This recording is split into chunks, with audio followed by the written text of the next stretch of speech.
Hi, this is Wesley, This is Ka'Shenia, and we would like to welcome you to the the Underground Geek Underground Shack. Geek Shack.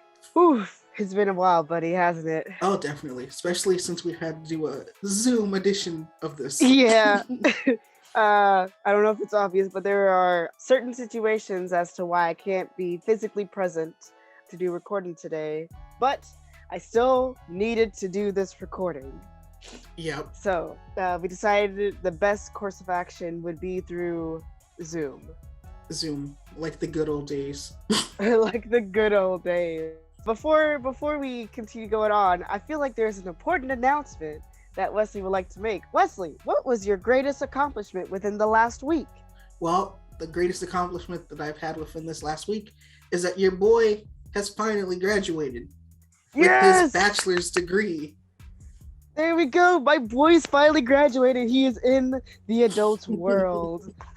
I was like, when he told me, oh my gosh, I know that this is sidetracking, but when he told me that, hey, my graduation is next Friday, do you want to come? I was like, what? Next Friday?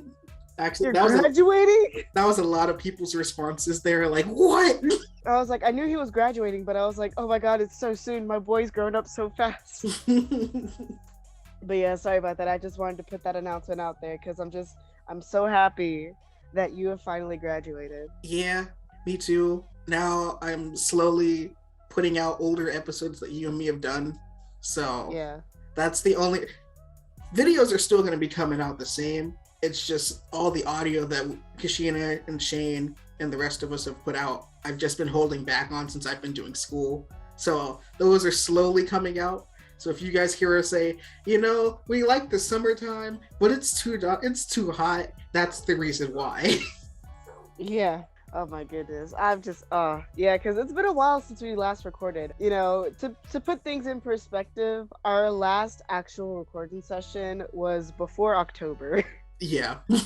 With me and him. He's done recording sessions with everyone else, but life has caught up to me and I just have not been able to record, and I am so happy to finally be back. Oh, it's good to have you back too. But enough with background information as to how this recording came to be. Let's go into the recording session. Okay, so hey, do you want to know something? What, buddy? Everyone can be a hero. I feel like that's been like the freaking statement for the last 3 movies. I think so. So, for those of you who don't know, today's episode is going to be about the latest My Hero Academia My Hero Academia World Heroes Mission. I'm gonna show you guys it right here. Look at it. Yeah, look at him. Look at this dude. This dude was able to freaking go to the first showing. Yeah, you know what? How about you tell them how you got that manga, Wesley? Yeah. So my brother and I, we went to the first showing and we got this. And the first thing that the guy said at the ticket counter, he was like, whatever you do not open this up while you're in the movie because it's going to spoil it for you. And I was like, noted. I'm going to read this once I'm done with the movie. He said, that's that. Smart man. Said, duly noted. Yeah, I unfortunately was not lucky enough to go to the first showing. I think when I eventually went to see the movie, it's been like a good 2 weeks after it came out. But I mean, it was still pretty good, even though I didn't get a fancy freaking manga with it, but it's fine. I'm not upset. So I think the important thing that we should both say is that we both watched the movie in dub. Yeah. So, one, it's the way that I've been watching the anime is in dub, and I went to go see it with my now fiance. Yeah. We went and saw it because we both watched the anime in dub. However, he's a lot further than I am. So yeah, that's another thing I should say. I due to situations with my life right now, I am still only on the end of season 3. I know that there were spoilers in this movie. Well, not really spoilers, but character spoilers for seasons 4 and 5 in this movie. but my knowledge as of right now is just the end of season 3 and slightly into season 4, but that's because of manga. I Yeah. just wanted to say that. What is your current status when it comes to the My Hero Academia movie? Already caught up to the manga, and I have already finished season 5 of the anime. So. Alrighty then. Alright. Wait, season 5's finished? Yeah. Oh my, I need to freaking catch up. I'm so behind. Oh yeah, season 5 finished up, but the one thing I will say is that, you know how most times whenever My Hero Academia ends, it gives off the, you know, stay tuned for season 4 or whatever. Yeah, not with this one. What? Yeah. What? Yeah, I was like, we're just not gonna show it. Okay. All right. You know what? I'm gonna have to catch up and find out why. I know we're not gonna talk about it a lot in this episode, but I know that there's been slight controversy with the anime when it comes to the portrayal of the manga. That's like, only because like for season 5, it's only because like some of the arcs got switched around. So. Okay. All right. Cool. Yeah. Yeah, don't worry. I was a little bit heated going into season 5 when I heard they were switching around two of the major arcs, and I was like, you can't do this. Why are you doing this? Oh no. I feel like when I eventually catch up, and I actually catch up in both manga and in the anime, I'll have more to say about this. But for right now, let's go back to World Heroes Mission. I'm going to mess up the title of this movie so much.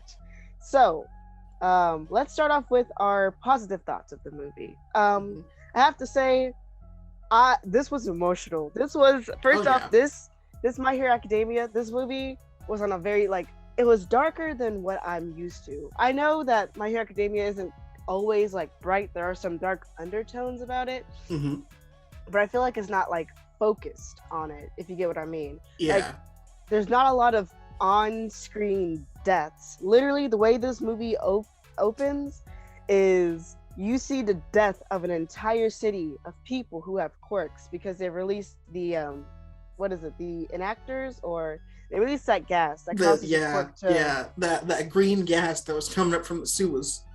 Yeah, and I was just so surprised that they were just like, yeah, you know what? Let's just kill a bunch of people on screen.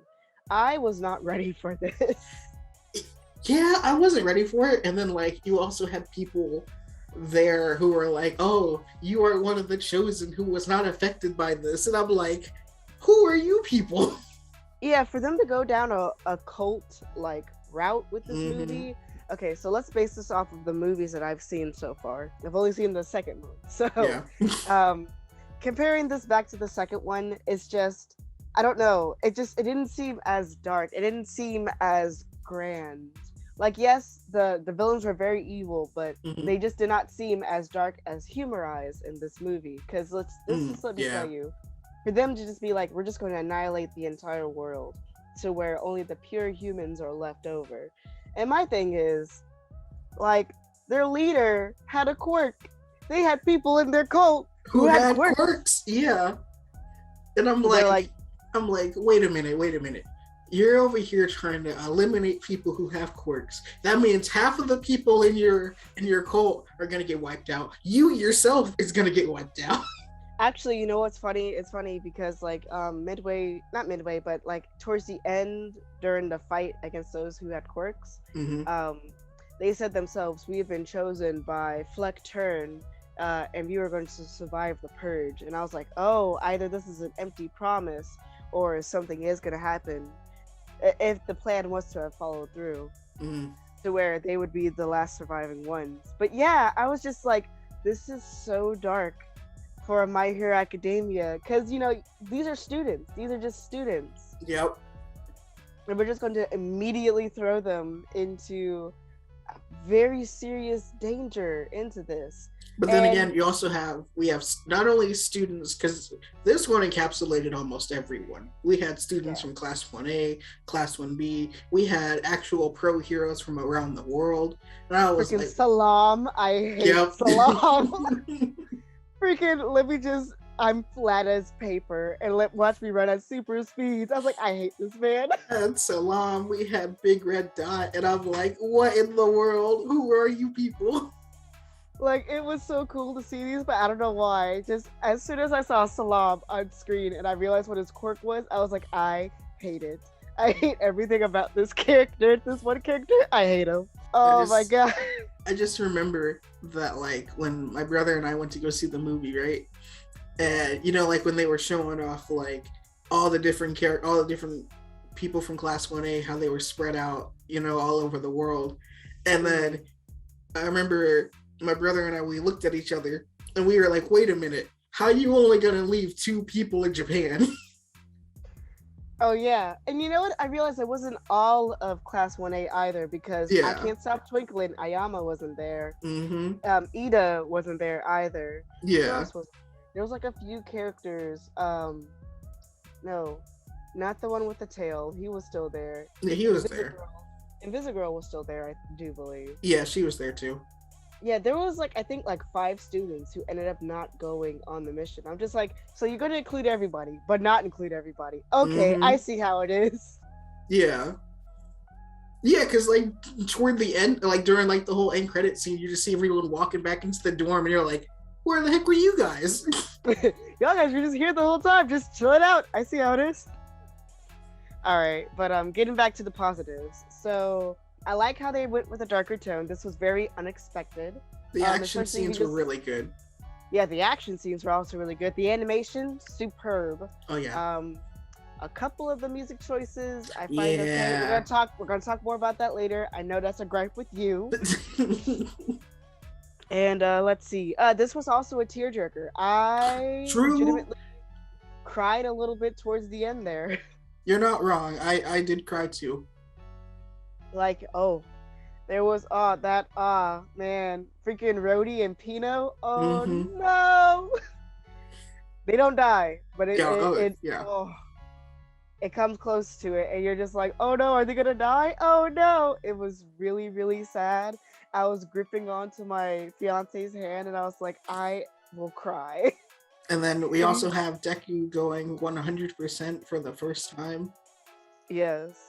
Also, this was my first official exposure to Black Whip.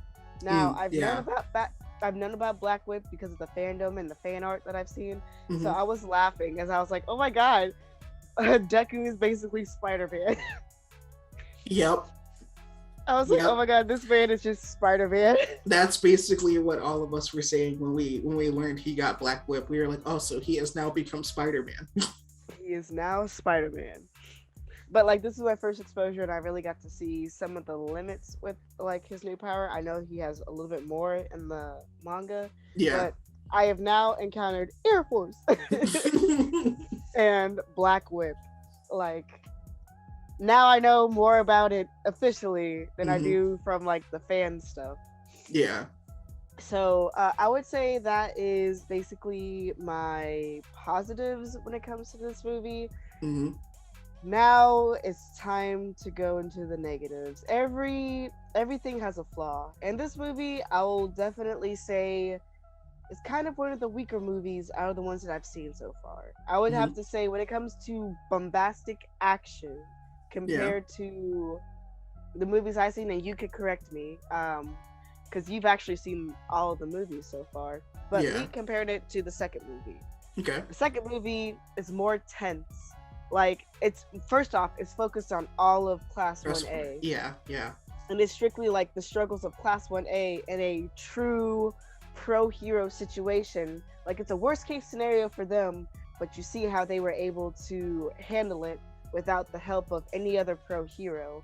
That is one thing that I really, really liked about it, was that you got to see them act like a true hero agency. And that is just one of my favorite things about it. Whereas with this one, it's just we have a pro hero with us, so we're not gonna act as much as a true hero as we want to be, because we are still limited to being looked after by a pro hero. And I'm like, Yeah. Why? Most of the time, Endeavor isn't even in frame. Yeah, and it's just, I mean, I get it. This is a world mission, it's very important. They're dealing with a very dangerous group, a cult that is spread throughout the whole world. Mhm. Humorize, they are a very good cult. I could see, thinking about it, I can see this cult forming in this type of society. People who are afraid of the quote unquote meta powers and their theory on how it was the quirk chaos theory. I can't exactly remember the name of it. It was the quirk doomsday theory. There we go. Thank you. The quirk doomsday theory. I can see how people could legitimately come up with an idea like that, where it's these quirks, because you've even seen it in the manga, how the quirks are slowly but surely becoming more powerful to the point where some people do believe that it will become out of control. We've seen some of that already happen with some of the characters in the show. First off, Shigaraki. Yeah. He can't really control, other than, if he places all 5 fingers on you, that's when he starts using his disintegration power. He can't just turn it on and off. Ari, her power is to kind of reverse time with the body, but she can't control it. She's unpredictable. It's very dangerous. You can revert back to a point where you're not even born. She can't control how much she can use her powers yet, and she's just a kid. Which is why that's why with Eri now she has to go into training to at least learn how to control the power in order for her not to lose control. Yeah, so I can see how this cult could arise in a society like the one that's shown in My Hero Academia. That is a very legitimately realistic in air quotes, how this cult come to be. It wasn't one of those we have to create an enemy, let's just create this cult, without truly thinking about how it actually ties into the whole environment. But yeah, I like the cult. I love all that, and I understand why Class 1A kind of needed to be spread out, because like I said, it is a world mission. It's just, I don't know, it was just it just seemed weaker. I did find it interesting, the fact that, with, what was it, Humorize was the cult name? I feel like it was interesting because even though you had people who had quirks side with, this cult, you also had people who didn't have quirks still side with this cult. Yeah. Because, it was interesting because it's you had the police department and you're they're a just police department. They are going to fight for what's right. When in actuality, they're actually corrupt because you got an inside man. And you're wow. That was the one thing that really surprised me, was when Deku got framed for murder. And I was what? Yeah, because that was something that I was not expecting. And then everyone's like, what did you do? And I was like, what do you mean? I didn't do anything. That was so surprising. Also, it was just, I understand that Deku is the head honcho. He is the main protagonist of the entire show. I totally get it. But in the last movie, each character really got to shine in their own way. They got the spotlight, and I felt like it wasn't just centered. You had 3 main groups. Yeah. That spotlight was really centered on. In this movie, it was just Deku. Yeah. I don't know how it was in the first movie. You can tell me how it was. I don't know if it was shared spotlight, how it was in the second movie. Yeah, because in the first one, you got more of it. It was more centered around All Might and Deku, and then toward the later half, then the rest of Class 1A comes in. Well, because they come in overall, within the first couple minutes of the film, but then toward the later half, they actually show off what they're actually, because they're going up against another, not another gang, but the enemy's basically reinforcements. And you actually have the rest of Class 1A show off what they can do. And you're just like, okay, this is good. Baccago pulling up with, all of his howitzer impacts. And you're just like, okay, everyone's actually showing up and showing off what they can do. Yeah. Whereas, like, with the second one, it's basically just all of Class 1A. You don't have any help besides them. Yeah. And then you you really get to see all of them shine in their own ways. Even Mineta was helpful. I know. Yeah. Surprise. But, like, you really get a sense that, like, they all were able to share the spotlight in the second movie. Even though it was kind of mostly centered on Deku and Baccago, it didn't feel as centered as it was in this third movie, where it was literally just Deku for the majority of the movie. And I understand why. When it comes to the plot of the movie, it makes sense. But still, this felt like the Baccago, Shoto, and Deku show, pretty much. Yeah. Pretty much, but we really didn't get to see much of Todoroki or Baccago until the third act of the movie, where they're going against Humorize at the base. Yeah. Yes, it was super epic and all, but I mean, in all honesty, this was the Midoriya and Rhodey show. Yeah, and then, like, one thing I also want to talk about is that, like, how is it that, like, Baccago now knows how to work with computers now? Yeah. Also, yeah, there was a bunch of plot holes throughout this whole movie. First off, Baccago's just instantly like, okay, when's the last updated file? Like, wait, hold on. We've never known you to, like, be working with computers. I know you're smart and all, but, like, holy crap, dude. You just instantly like, all right, when's the last updated file? Come on, all these files, and then it's just like there's a map we're not going to be able to go through all this. What's the last updated file? And he's like, oh, found it. And I'm like, how? How did you find these? And what makes me laugh so hard is, like, man, we got to find a map of, like, the actual places of the bomb. And he finds it instantly. And I'm just like, I was lost. They was in a regular hotel room with a terminal. And they're just instantly like, found all the information we needed. What? Copy that thing onto a flash drive, send it to everyone else. And I'm like, it's not going to send that quickly. You literally have 20 minutes until the bombs all go off. And you were just like, instant. I was so mad. I was like, okay, the last updated file, that makes sense. But the instant finding of that map makes no sense. We all know it. You know it. I know it. That's a bunch of BS right there. How can they just pull this off? And then, like, you got, like, some of the like villains who showed up, and then they just straight up disappear halfway through the fight. And I'm like, what I was about to get onto about. Like that one chick that had, like, the arrows, and then she just disappears, and you're like, what? Anime Hawkeye? Like, are you kidding me? That's another thing that made me so mad, is because she disappeared midway through the movie and she never came back. I was sitting there like, she's definitely gonna come back for third act. She has to come back for third act. She is so important, and we see that she survives because you wanna know why? She had a parachute. She parachuted away, and I was like, that's how I know she's gonna come back. No, she doesn't. She's like, well, he doesn't need me. I'm out of here.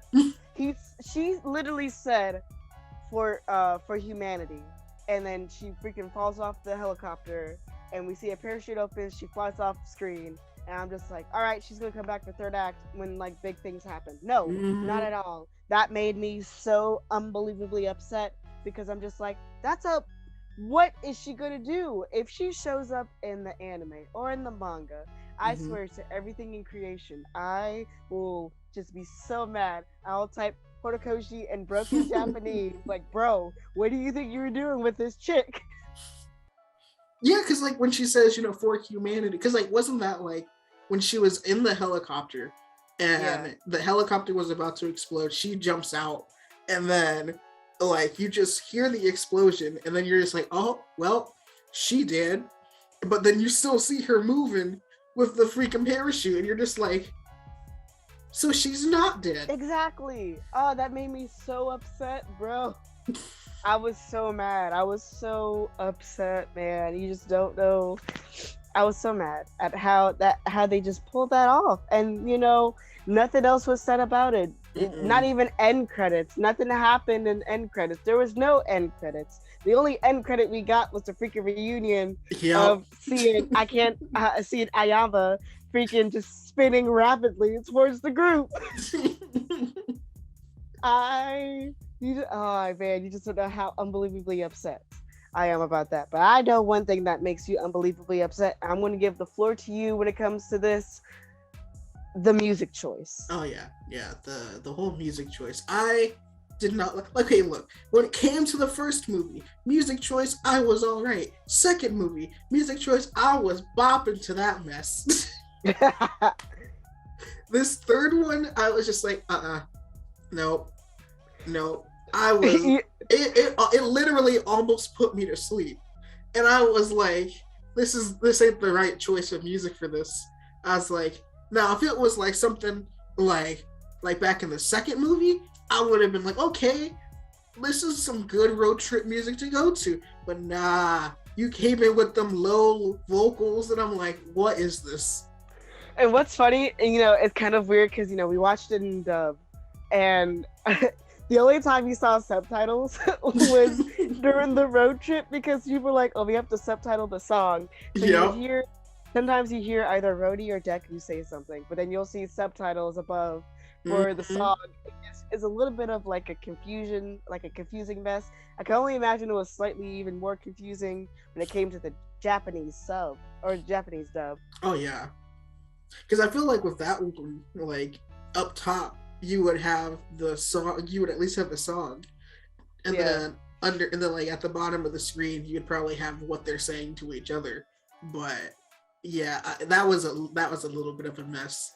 Like, I can only imagine watching the Japanese sub is like in comparison to Kingdom Hearts 3, where we have the "Do you want to build a snowman?" dub in the Frozen world, yeah. Yeah, on top of Anna speaking to Sora. Like, that's the best comparison I can make. That audio noise is as difficult as what it would have been in the visual noise that you would have seen in the Japanese sub. So I just don't know what they were doing. Yeah, I don't know what they were doing with that one either. Like, I don't know about this one, Chief. Like, I mean, I've seen plenty of like Japanese. That sounds stupid. I've seen plenty of anime.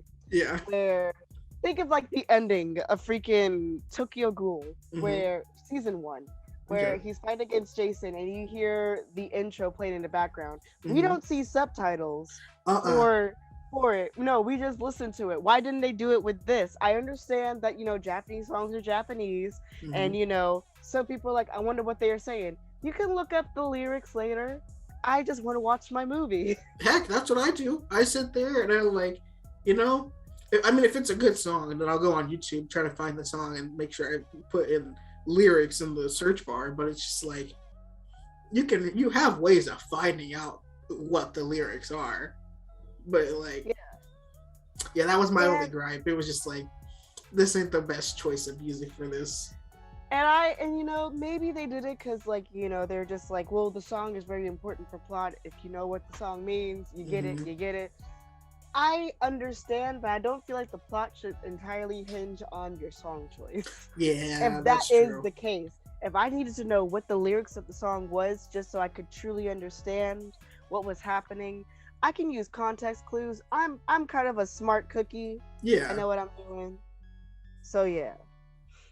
Yeah. Sorry, I had to go on that tangent, but you good. But no, I understood that this upsetted you more than it like it upsets me when I think about it, but I understand that this upsetted you, probably slightly more. Due to the fact that like my eyelids were real close to just shutting, and because if I in all honesty, if I went to sleep, I don't think I probably would have woken back up. Oh jeez. Because like I remember my brother had went to sleep. And then like, because I had to keep nudging him awake, and like, but when it got to that final fight, with Deku, Todoroki, and Baccago going up against their separate villains.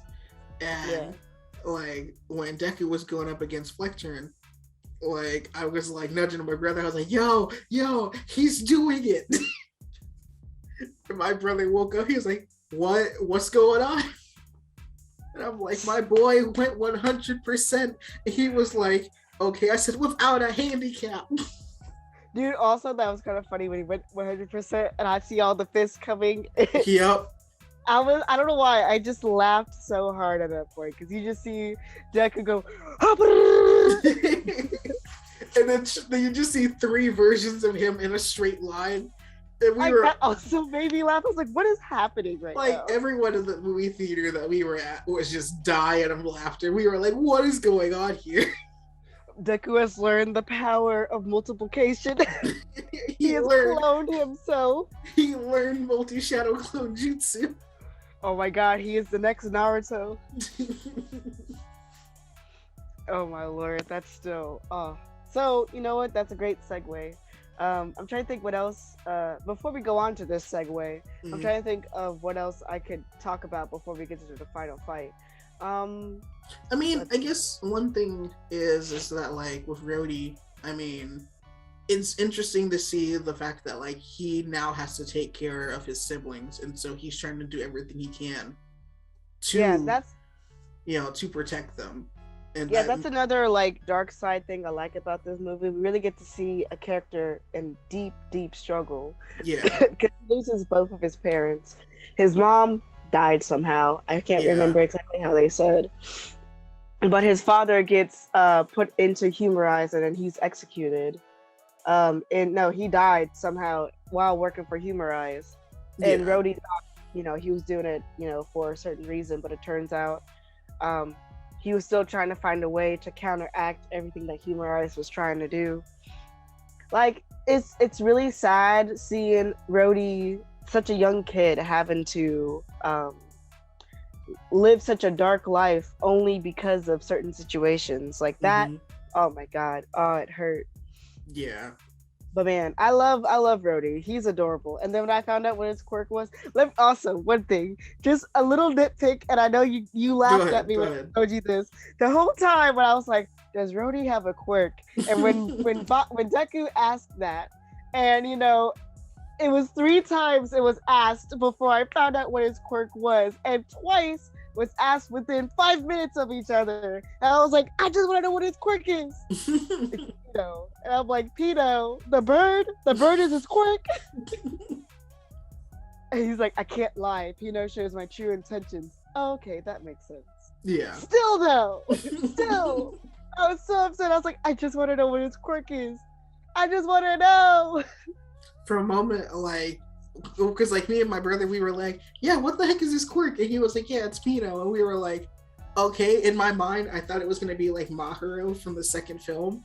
And I was like, oh, maybe like, maybe like Pino can like transform into like a dragon or whatever. And I was like, yo, that would be an interesting type of quirk. And then I'm just like, granted, we already have a person who can do that, but I'm okay with it. And he's like, no. He's like, nope, I can't lie. And I was like, okay. I was like, okay, yeah, I get it. And, it kind of goes back to what all the movies kind of like say, where anybody could become a hero. Even with the most like simple quirk like his, he still was able to become a hero that he used to dream of. Yeah. And I'm just like, okay, I can see that. And that's Deku's whole thing. His whole thing, whenever somebody is, anybody can become a hero. No matter what you are, no matter what you can do. Even if you're quirkless, like what he used to be. Yeah. You can still become a hero. And I like that about Rhodey. But so on to the final battle before we continue comparing this to the other movies and before we get on to our last topic of the day. So the last fight. Stop. I can't listen. I know what you were trying to say. All right, so the last fight with Flecturn. Like, yes, the fight with Todoroki and that other dude and Bakugo with the twins, with the Blade twins, those were epic. But the fight with Fleckturn was a fight of the mind, and you really get to see a battle of ideals. Yeah. Where Deku is like, your theory is wrong. It there's no scientific proof. But you really get to see Fleckturn flex his intellect, where he's like, have you noticed? Well, no, it's not said out loud. Like, have you noticed how powerful quirks are becoming? If you think back to the kindergarten class that Baccago and Todoroki had to entertain, you really get to notice, and you see the sense in what Fleckturn is trying to present, where quirks are becoming so powerful to the point where it could literally destroy humanity. And Deku's trying to say that it's not like that, you're completely wrong. But you really get to think, like, is he completely wrong? I mean, let's think about it in a more logistical sense. We see in Ari, we see in Shigaraki, we've seen the kindergarten class that Bakugo and Todoroki had to take care of. Is it truly wrong to think that quirks are becoming too powerful? I mean, let's look at Deku, for example. He has the power of one for all. Yeah, one for all.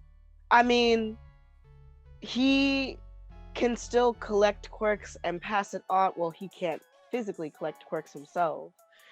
But you basically get to pass on, and the quirks are added onto each other. What if that gets to the point where it's too uncontrollable? Yeah, because so it would get to a point where, like, the user of One for All wouldn't be able to pass it on to anyone else. Because if they did, the quirk would be too, what's the word I'm looking for? Like, too, I guess oversaturated would be a good term for it. Because, like, if you passed it to somebody else, that person wouldn't be able to learn how to use it. Their body would just break on impact, pretty much. Exactly.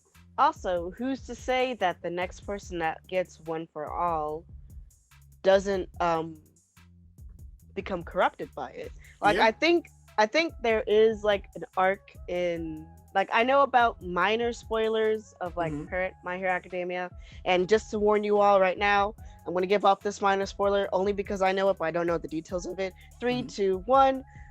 Deku leaves Ua. I don't know for what reason, but he leaves Ua, and I don't know if he becomes slightly villain for a second, or if he's off on a journey to become more self-discovery of things like that. But I know eventually Class 1A, or Class 2A at this point probably, has to kind of, like, go out and rescue him to bring him back to UA.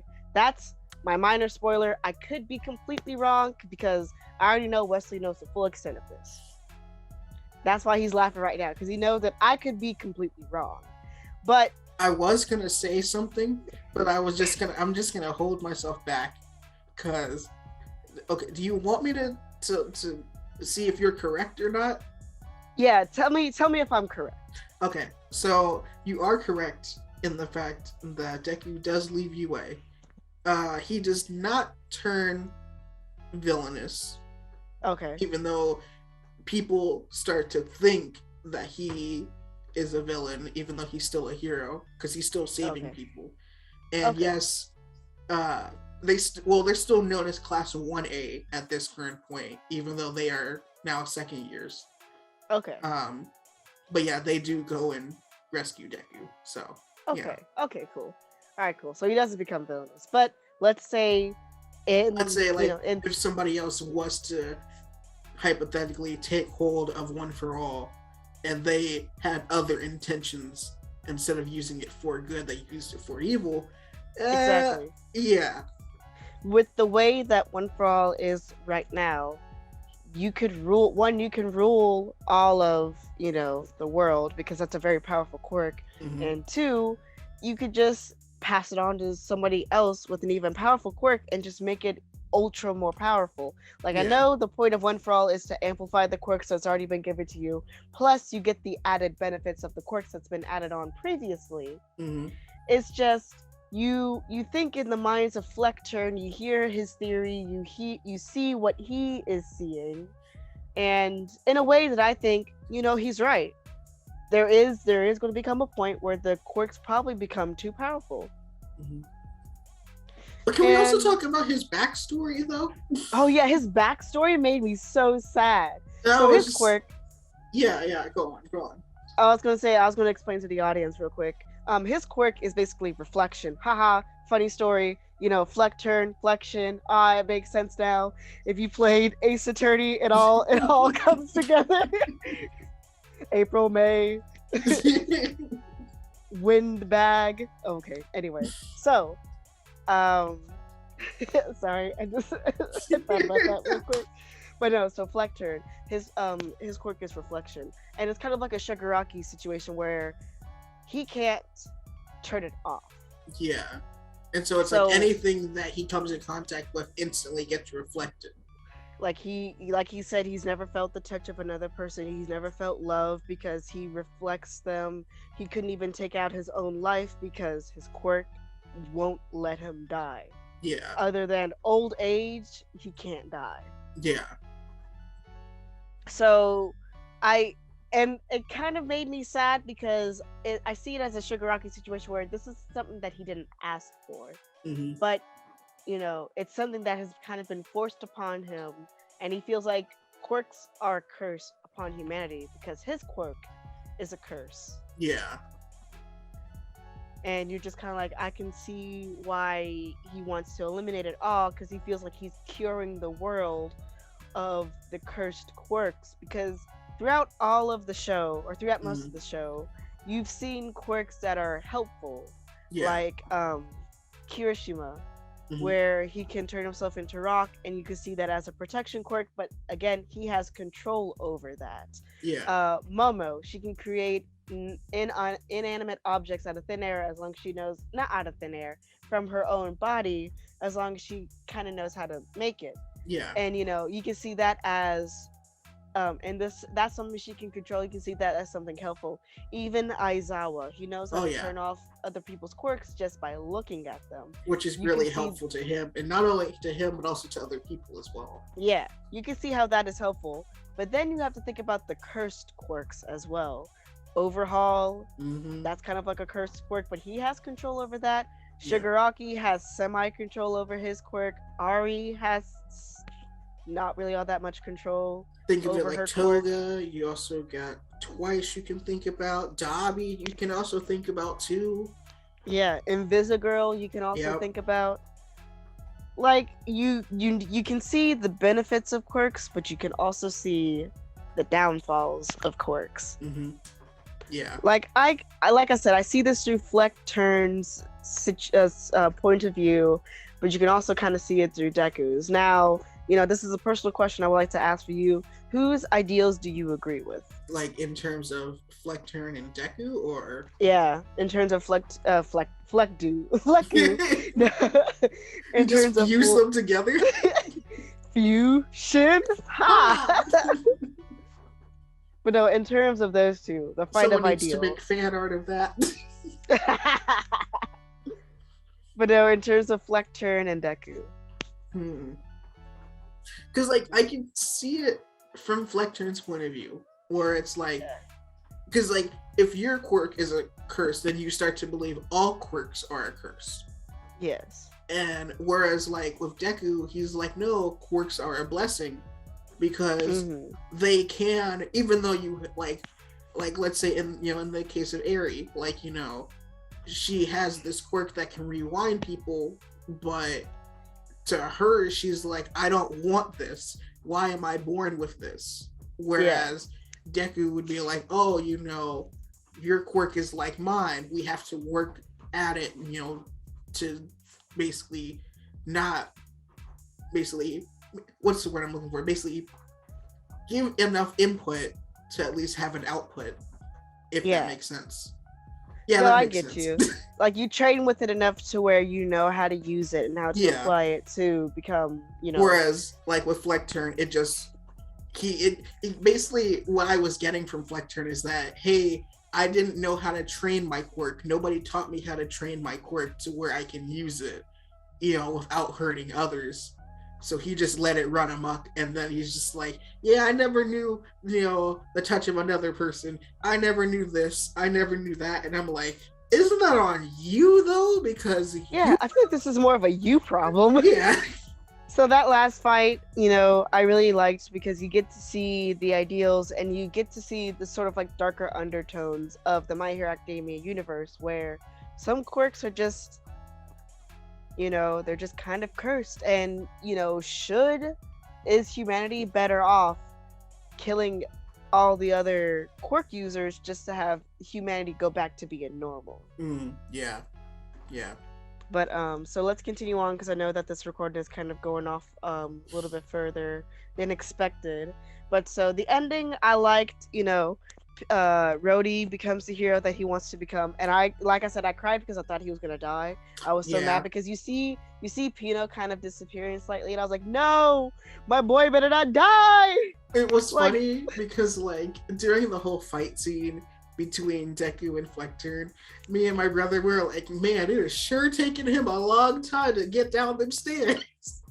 No, oh man, I was so sad, dude. Because we were like, D and I, we were like, yeah, you got this, and then the entire time the camera just stayed on Rhodey, and we're like, okay, dude, hurry it up. We know you bleeding, but hurry it up. We know you're bleeding, but come on, man, we got a show to go. We got a show to do. Oh my god. Pick up the pace. So I'm gonna save my next question for an entirely new episode, because I feel like I'll say the last question, but we're gonna base the whole episode on it. Okay. The canon status of the movies when it comes to the actual anime.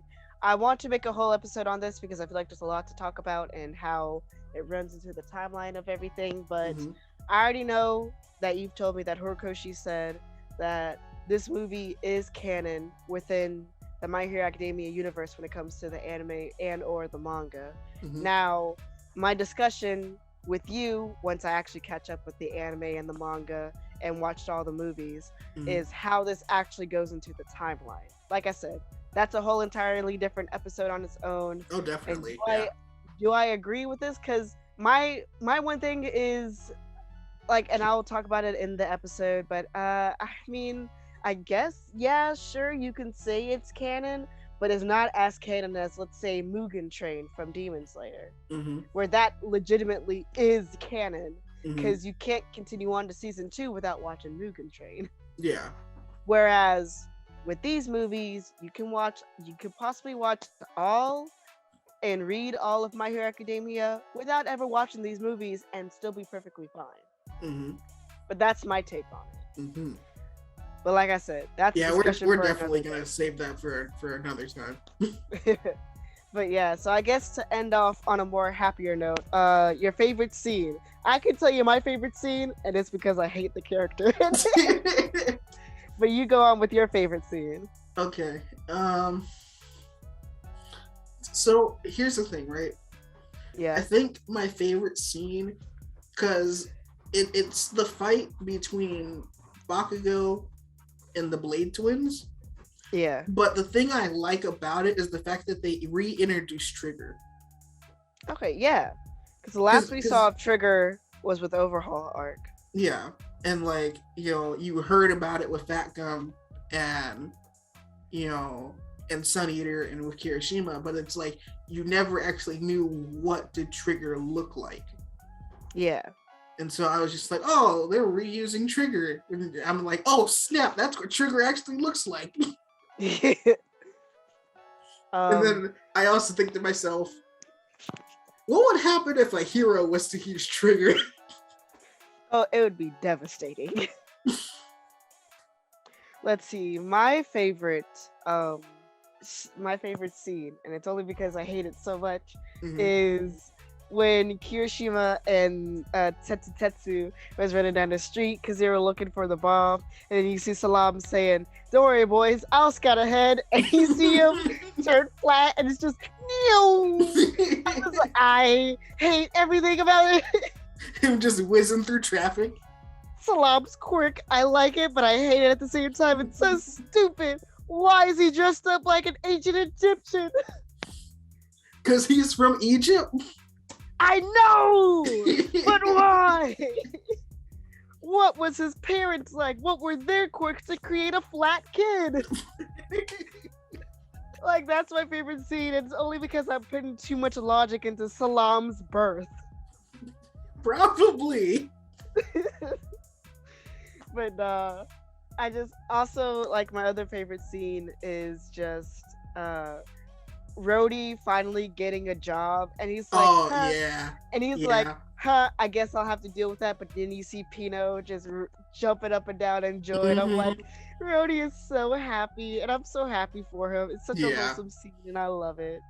Yeah, I think that's also one of my favorite scenes. Is like, well, because I like that one, and then there's also the one when Rhodey actually goes back to meet Deku at the airport.